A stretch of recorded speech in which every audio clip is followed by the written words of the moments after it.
दिलवा के बतिया बताई कैसे पिया ठाड़ अंगनवा बोलाई कैसे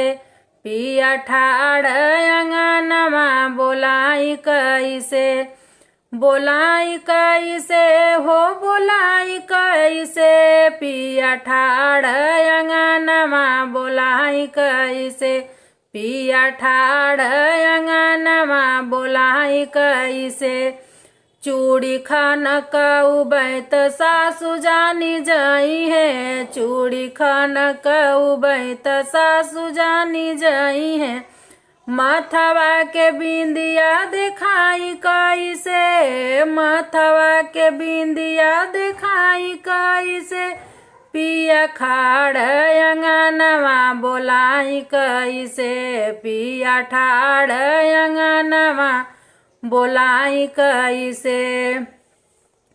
दिलवा के बतिया बताई कैसे दिलवा के बतिया बताई कैसे पिया ठाड़ अंगनवा बोलाई कैसे पिया ठाड़ अंगनवा बोलाई कैसे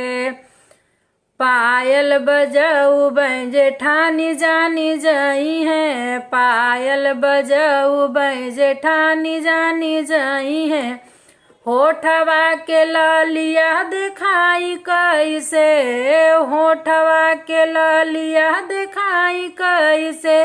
पिया ठाड़ अंगनवा बोलाई कैसे पिया ठाड़ अंगनवा बोलाई कैसे दिलवा के बतिया बताई कैसे पिया ठाड़ अंगनवा बोलाई कैसे पिया ठाड़ अंगनवा बोलाई कैसे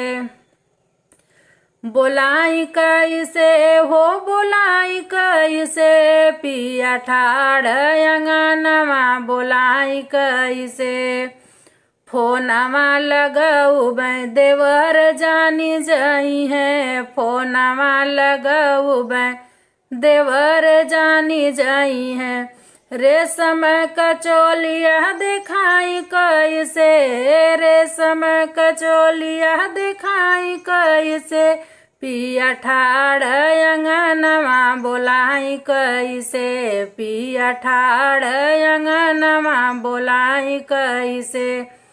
दिलवा का बतिया बताई कैसे पिया ठाड़ अंगनवा बोलाई कैसे पिया ठाड़ अंगनवा बोलाई कैसे बोलाई कैसे हो बोलाई कैसे पिया ठाड़ अंगनवा बोलाई कैसे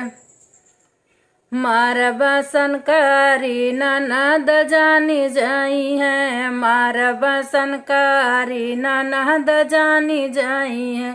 घुघुटा उठाई के दिखाई कैसे पिया ठाड़ अंगनवा बोलाई कैसे